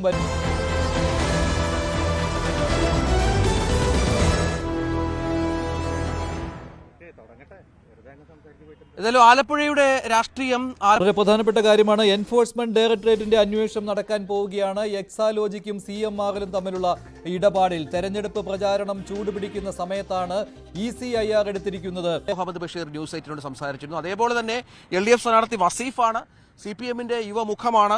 വസീഫും ന്യൂസ് 8-നോട് സംസാരിച്ചു. ഇടതുപക്ഷം എന്നും മതനിരപേക്ഷ നിലപാടുകളാണ് സ്വീകരിക്കുന്നത്. ദേശീയ വിഷയങ്ങളും വികസന പ്രശ്നങ്ങളും ഒരുപോലെ മലപ്പുറത്ത് ചർച്ചയാകും എന്ന് പറയുന്നു. CA വിരുദ്ധ പ്രതിഷേധങ്ങൾ തെരഞ്ഞെടുപ്പ് മുന്നിൽ കണ്ടല്ല എന്നും വസീഫ് ന്യൂസ് 8-നോട് പറഞ്ഞു. മീനസൂര്യന്റെ ചൂടിനെ മറികടക്കുന്ന തെരഞ്ഞെടുപ്പ് ചൂടാണ് മലപ്പുറത്ത്. വസീഫ്, SFI വിദ്യാർത്ഥികൾക്കൊപ്പം JNUവിലെ വിജയം ആഘോഷിക്കുന്നതിന്റെ തിരക്കിലാണ്, പ്രചരണത്തിന്റെ ഓട്ടത്തിലാണ്, ഇതിനും സമയം കണ്ടെത്തുന്നത്. എങ്ങനെ പോകുന്നു തെരഞ്ഞെടുപ്പ് പ്രചരണം? നല്ല ആവേശത്തോടു കൂടിയുള്ള പ്രചരണം തന്നെയാണ് മലപ്പുറത്തുടനീളമുള്ളത്. പുതിയ ചെറുപ്പക്കാർ, പുതിയ വോട്ടർമാർ എല്ലാം നമ്മളോട് ചേർന്ന് നിൽക്കുന്ന ഒരു കാഴ്ചയാണ് കാണുന്നത്. ആ സമയത്താണ് ഇവിടെ SFIയുടെ നേതൃത്വത്തിൽ JNUവിലെ വിജയം ആഹ്ലാദത്തോടുകൂടി ഇവർ സ്വീകരിക്കുന്ന ഒരു കാഴ്ച. അവിടെ ഇറങ്ങുക എന്നുള്ളത് ഒരു പഴയ SFIക്കാരൻ, ഒരു കാലിക്കറ്റ് സർവകലാശാല യൂണിയന്റെ ചെയർമാൻ ഒക്കെ ആയിരുന്ന ഒരാള് എന്നുള്ള നിലയ്ക്ക് ഒരു സന്തോഷം നൽകുന്ന കാഴ്ചയാണ്. അതെ, നമുക്കൊരു പുത്തൻ ഉണർവ് നൽകുന്നതാണ്. പ്രത്യേകിച്ച് JNUവിനെ വലിയ രീതിയിൽ വേട്ടയാടാൻ പരിശ്രമിച്ചുകൊണ്ടിരിക്കുകയായിരുന്നു സംഘപരിവാർ. JNUവിലെ വിദ്യാർത്ഥികളെ വേട്ടയാടുന്നു. JNUവിൽ അക്കാദമികവും അതേപോലെ തന്നെ അവിടുത്തെ സൗകര്യങ്ങളും ഒക്കെ പരിമിതപ്പെടുത്തിക്കൊണ്ട് അവിടുത്തെ വൈസ് ചാൻസലറെ ഉൾപ്പെടെ നിയമിക്കുന്നതിലെല്ലാം അവർ കാണിക്കുന്ന ഒരു വല്ലാത്ത വർഗീയ സ്വഭാവമുണ്ട്. അതിനെതിരെ എല്ലാം ഉള്ള ഒരു ചെറുത്തുനിൽപ്പും അതിനെതിരെയുള്ള ഒരു വലിയ വിജയവും രാജ്യത്തിന് പ്രതീക്ഷ നൽകുന്നതാണ്. അപ്പോൾ സ്വാഭാവികമായിട്ടും അതിൽ ആഹ്ലാദിക്കുന്ന വിദ്യാർത്ഥികളുടെ അടുത്ത് എത്തുക എന്നുള്ളത് ഒരു രാഷ്ട്രീയ പ്രവർത്തനമായി തന്നെ കാണും. മലപ്പുറത്ത് വികസന വിഷയങ്ങളെക്കാൾ ദേശീയ വിഷയങ്ങളാണ് ഇപ്പോൾ ചർച്ചയാവുന്നത് തെരഞ്ഞെടുപ്പിൽ. വികസന പ്രശ്നങ്ങളും ദേശീയ പ്രശ്നങ്ങളും ഒക്കെ സ്വാഭാവികമായിട്ടും ലോക്സഭാ തെരഞ്ഞെടുപ്പിൽ ചർച്ച ചെയ്യുമല്ലോ. അതുകൊണ്ട് തന്നെ ആ വിഷയങ്ങളൊക്കെ ഇവിടെയും ചർച്ച ചെയ്യുന്നുണ്ട്. കഴിഞ്ഞ ദിവസം മുഖ്യമന്ത്രിയുടെ ഒരു വലിയ റാലി, അദ്ദേഹത്തിന്റെ പ്രസംഗം BJP-ക്കാർ അതിനെ പരാതി കൊടുത്തു. പക്ഷേ ഇടതുപക്ഷത്തിന്റെ ഉയർത്തിപ്പിടിച്ച കാര്യങ്ങളെ ലീഗ് തള്ളിക്കളയുന്നില്ല. പക്ഷെ അവർ പറയുന്നൊരു കാര്യം കലക്കവെള്ളത്തിൽ മീൻ പിടിക്കാനാണ് ഇടതുപക്ഷം ശ്രമിക്കുന്നതെന്നാണ്. എങ്ങനെ കാണുന്നത്? ഇപ്പോൾ ഈ വിദ്യാർത്ഥികളെ നിങ്ങൾ കണ്ടില്ലേ? വിദ്യാർത്ഥികളും ബാലസംഘത്തിന്റെ കൂട്ടുകാരും ഒക്കെ പറഞ്ഞു പഠിക്കുന്നതും ഈ നാടിനെ പഠിപ്പിക്കുന്നതുമെല്ലാം മാനവികതയുടെ മതനിരപേക്ഷതയുടെ രാഷ്ട്രീയമാണ്. ഇടതുപക്ഷത്തിന് തെരഞ്ഞെടുപ്പ് അടുക്കുമ്പോൾ ഉള്ള ഒരു മുദ്രാവാക്യമല്ല മതനിരപേക്ഷത. ഞങ്ങളുടെ ജീവിതത്തിന്റെ ഭാഗമാണ് മതനിരപേക്ഷത. ആ മതനിരപേക്ഷതയ്ക്ക് പോറലേൽക്കുന്ന എല്ലാ ഘട്ടത്തിലും ശക്തമായ പ്രതിരോധം ഉയർത്തുക എന്നുള്ളത് ഞങ്ങളുടെ ബാധ്യതയായി കാണുന്നവരാ. ഞങ്ങളൊരു തെരഞ്ഞെടുപ്പ് വിജയത്തിന് വേണ്ടി മാത്രം ഈ മുദ്രാവാക്യം വെക്കുന്നവരല്ല. പിന്നെ ഈ പറയുന്നവർക്കൊക്കെ ഡൽഹിയിൽ ഒരു നിലപാടും മധ്യപ്രദേശിൽ മറ്റൊരു നിലപാടും ഗുജറാത്തിൽ മറ്റൊരു നിലപാടും ഒക്കെ ആയിരിക്കും. ഞങ്ങൾക്ക് ഒറ്റ നിലപാടേ ഉള്ളൂ. അത് ഈ നാടിനെ ചേർത്ത് നിർത്തുന്ന നിലപാടാണ്, മാനവികത ഉയർത്തിപ്പിടിക്കുന്ന നിലപാടാണ്, മതനിരപേക്ഷത ഉയർത്തിപ്പിടിക്കുന്ന നിലപാടാണ്. BJP പരാതി കൊടുത്തതിനെ എങ്ങനെ കാണുന്നു? BJP പരാതി കൊടുക്കുന്നതിന് അങ്ങനെ മുഖവിലക്ക് എടുക്കേണ്ട കാര്യമൊന്നുമില്ല. അവര് എന്ത് പരാതി കൊടുക്കാനാ? അവർ ഈ രാജ്യത്തെ ധ്രുവീകരിക്കാൻ വേണ്ടി ബോധപൂർവമായിട്ടല്ലേ ഈ നിയമങ്ങളൊക്കെ നടപ്പിലാക്കുന്നത്? പിന്നെ പരാതി കൊടുത്തുകൊണ്ട് എന്ത് കാര്യമുള്ളത്?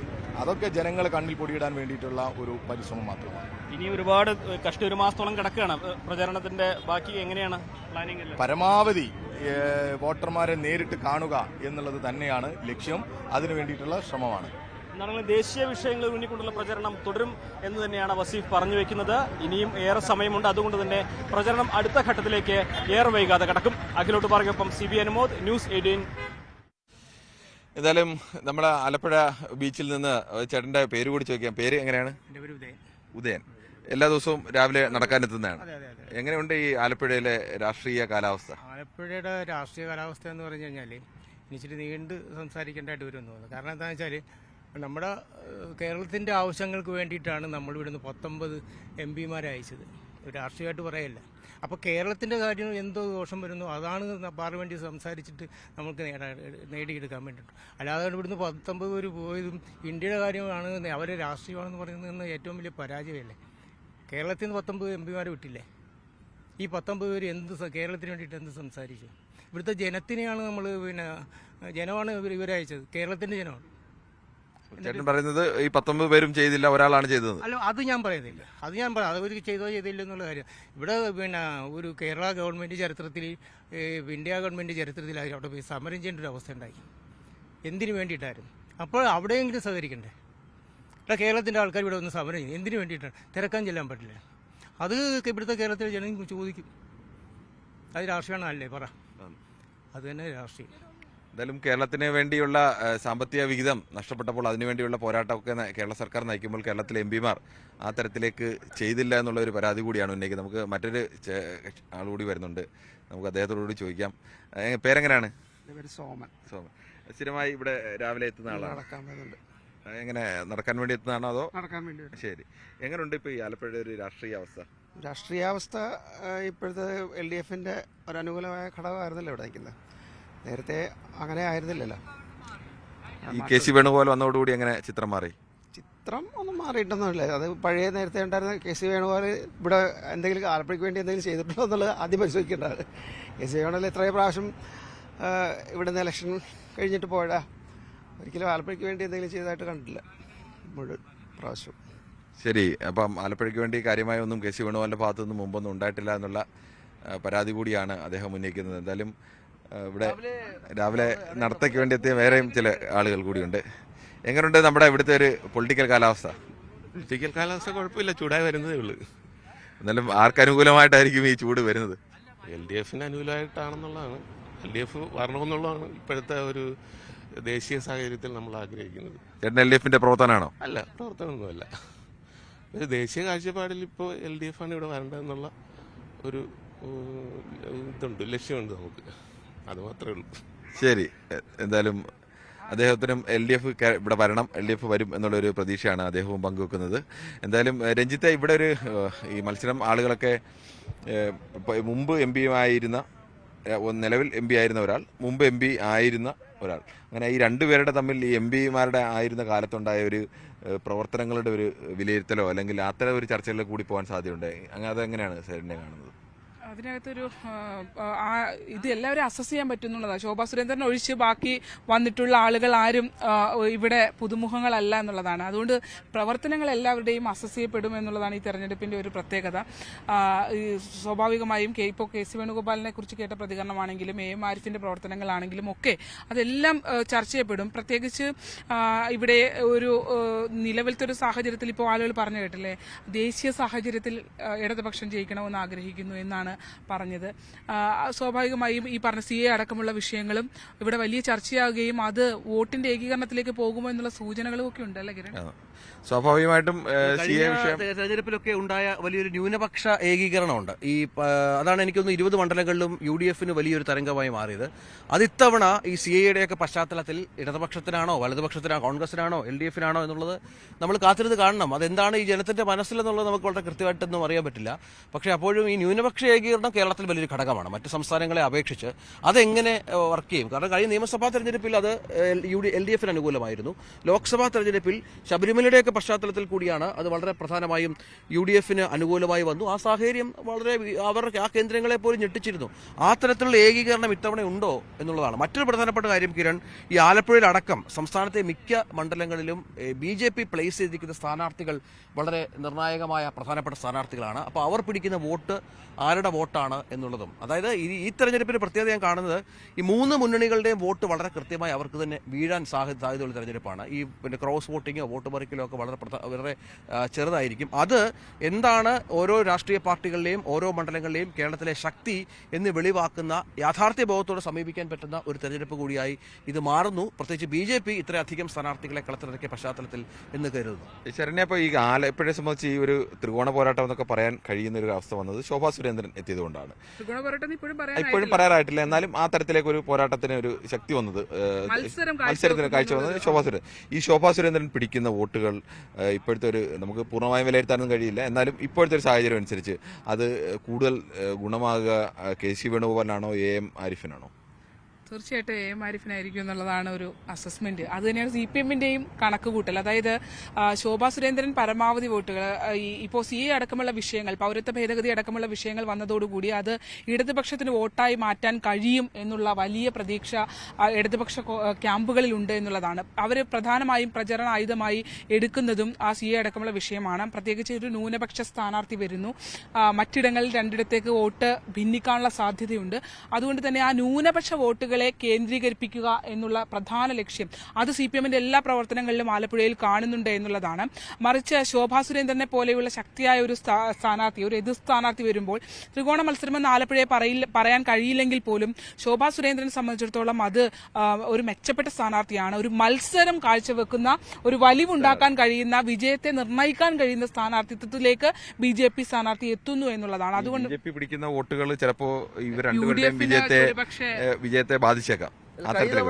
കഴിഞ്ഞ തവണ 1,87,000 വോട്ട് BJP പിടിച്ചു അല്ലേ? BJP പിടിച്ചപ്പോൾ പക്ഷേ ജയം മറ്റ് മണ്ഡലങ്ങളെക്കാൾ പ്രധാനമായും LDFനൊപ്പമായിരുന്നു ആലപ്പുഴയിൽ. അതെ, BJP പിടിച്ച വോട്ടുകൾ ഒരുപക്ഷെ LDFന്റെ വോട്ടുകൾ അങ്ങനെ അധികമായി BJPക്ക് പോകുന്ന ഒരു സാഹചര്യം ഇല്ല.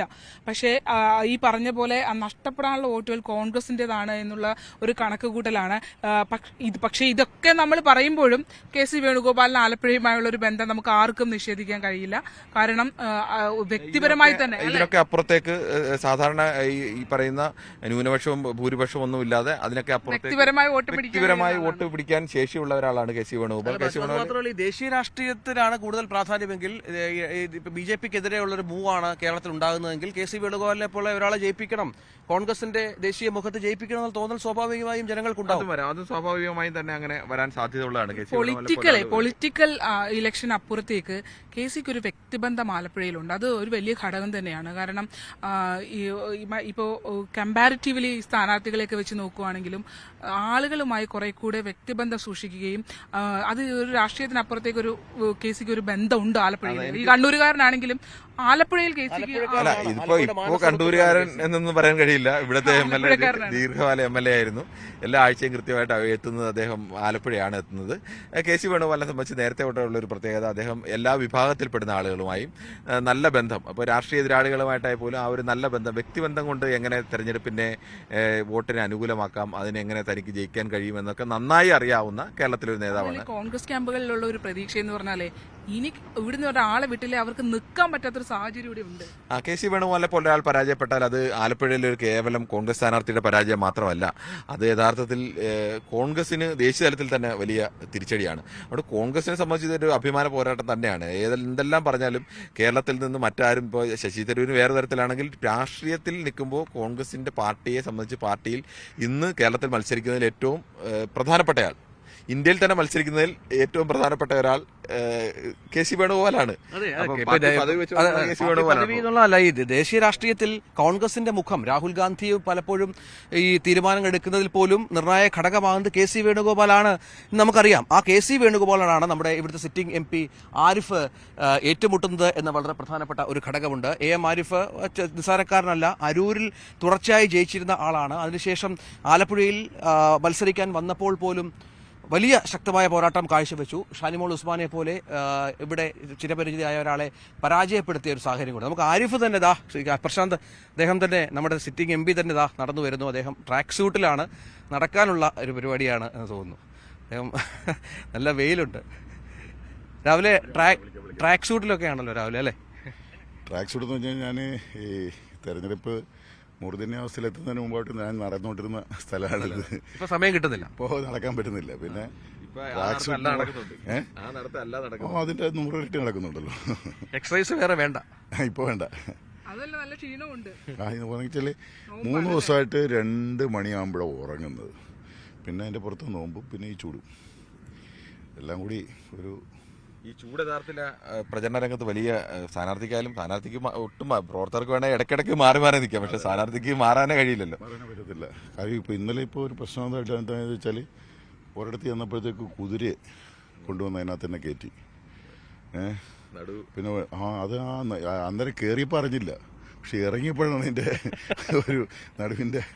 അതുപോലെ തന്നെ രാവിലെ ഒരു 8 മണിയായപ്പോൾ കയറിയതാണ് ഇതിൻ്റെ ഓപ്പൺ ജീപ്പിൻ്റെ പുറത്ത്.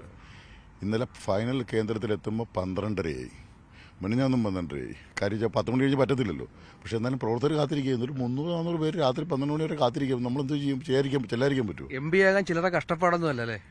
MP ആവണമെങ്കിൽ കുറേ കഷ്ടപ്പെടണം, അല്ലാതെ വെറുതെ ഒന്നും പറ്റത്തില്ല. അല്ലെങ്കിൽ തന്നെ ഈ നമുക്കിപ്പോൾ BP ഇതൊക്കെ സാധാരണ എല്ലാവർക്കും വരുന്നതാണ്. പക്ഷേ ഈ സിൻസിയറായി പ്രവർത്തിക്കുന്ന പൊളിറ്റീഷ്യൻസൊക്കെ ഈ BP കൂടും. ഇപ്പം ഞാൻ 3 നേരം മരുന്ന് കഴിക്കുന്നുണ്ട്. വെച്ചാൽ എന്തൊരു ടെൻഷൻ. രാവിലെ അവിടെ പോകാൻ പറ്റില്ല, ഇവിടെ പോകാൻ പറ്റില്ല, ഇങ്ങനെ ഓരോ കാര്യങ്ങൾ ഓർത്താൽ. ചിലർ വളരെ കൂളായിട്ട് എന്നോട് ചില രാഷ്ട്രീയ നേതാക്കന്മാർ ഉപദേശിച്ചിട്ടുണ്ട്, ഇതൊന്നും മൈൻഡരുത്, ഇങ്ങനെ അതൊരു വഴിക്ക് കിടക്കും. രാവിലെ എഴുന്നേറ്റാൽ ഫോൺ എടുത്താൽ അപ്പോഴേ ലോൺ ബാങ്ക് കുടിശ്ശിക 2 ലക്ഷം 3 ലക്ഷം. അതല്ല, നമ്മൾ എവിടെയെങ്കിലും ഒപ്പിച്ചു കൊടുക്കാനായി പറയുന്നത്. ആളുകൾ വിളിക്കുന്ന. പിന്നെ വീട്, ഈ ഇങ്ങനെയുള്ള പരാധീനതകളാണ് ദിവസവും രാവിലെ കേൾക്കുന്നത്. അപ്പോൾ തന്നെ നമ്മുടെ മുഴുവൻ ഇതും പോകും. കാര്യം ഇന്നത്തെ വർക്ക് മുഴുവൻ അവർക്ക് വേണ്ടി മാറ്റി വെക്കേണ്ടി വരും. ആരെങ്കിലും ഒരാളെ ലോണൊക്കെ കുടിശ്ശിക കൊടുക്കുന്ന പറഞ്ഞാൽ ആരും കൊടുക്കത്തില്ല ഇന്നത്തെ കാലത്ത്. ഇപ്പോൾ വീട് വെക്കുന്നതൊക്കെയാണെങ്കിൽ സന്നദ്ധ സംഘടനകളോട് പറഞ്ഞാൽ അവർ ചെയ്യും. പക്ഷേ വായ്പ കുടിശ്ശിക തീർക്കണമെന്ന് പറഞ്ഞാൽ ഈ രാജ്യത്തെ മുഴുവൻ എല്ലാവരും കടമെടുത്തിട്ടില്ല ചെയ്യുന്നത്. ആരും കൊടുക്കുക. എങ്ങനെയുണ്ട് രാഷ്ട്രീയ കാലാവസ്ഥ? എനിക്ക് 101% ആത്മവിശ്വാസം ഇവിടെ ഉണ്ട്. കാര്യം എനിക്ക് പൾസറിയാം. ഗൗരവമായിട്ട് ഞാൻ മത്സരിക്കുന്ന സമയത്ത് എന്നോട് എല്ലാവരും ചോദിച്ചു, ഗൗരവമായിട്ട് മത്സരിച്ച് ജയിക്കാൻ പോകണം, ഒന്നും നടക്കുന്ന കാര്യമില്ല, വെറുതെ അമിതമായ സ്വപ്നം കാണരുത് എന്നൊക്കെ പലരും ഉപദേശിക്കുന്ന പോലും ഉണ്ടായിരുന്നു. പക്ഷെ കൃത്യമായി ഞാൻ മാധ്യമങ്ങളോട് പറഞ്ഞ് ഇത്ര വോട്ടിന് ജയിക്കുന്നു പറഞ്ഞു. അതുപോലെ തന്നെ സംഭവിച്ചു. അതുപോലെ തന്നെ 3ാമത് ഞാൻ മത്സരിക്കുമ്പോഴത്തേക്ക് എൻ്റെ ഭാര്യ ഒരു പ്രമുഖ പത്രം ഭാര്യയോട് അവർ സമ്മാനം വെച്ചിട്ടുണ്ടായിരുന്നു. ഭാര്യയെടുത്ത് എല്ലാ ഭാര്യമാരോടും ചോദിച്ചു, എൻ്റെ കയ്യിൽ മാത്രമല്ല എത്ര വോട്ടിന് ജയിക്കും, ഒരു സമ്മാനമാണ്. അപ്പോൾ അവളെന്നെ വിളിച്ചിട്ട് ചോദിച്ചു എത്ര പറയണം എന്ന് ചോദിച്ചു. ഞാൻ പറഞ്ഞു 40,000 വോട്ടിൻ്റെ ഭൂരിപക്ഷം പറഞ്ഞു. ഉടനെ അവർ പറഞ്ഞു അത്രയൊക്കെ പറയണം. അത്രയൊക്കെ പറയണം, നമുക്ക് ഇച്ചിരി കുറച്ച് പറഞ്ഞാൽ പോരെ. ഞാൻ പറഞ്ഞു നീ പറ, ധൈര്യമായിട്ട് പറയാമെന്ന് പറഞ്ഞു.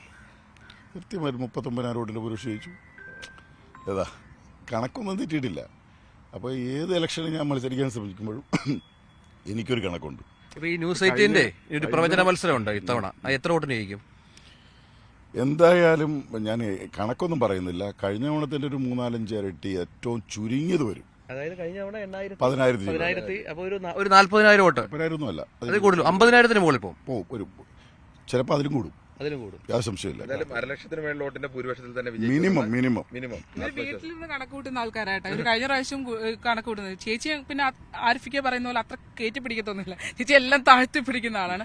പക്ഷെ ഇവര് വീട്ടിൽ ഇരുന്ന് കണക്കൂട്ടി ഇവരുടെ കണക്ക് മിക്കവാറും ശരിയാവുന്ന ആൾക്കാരാണ് കേട്ടോ.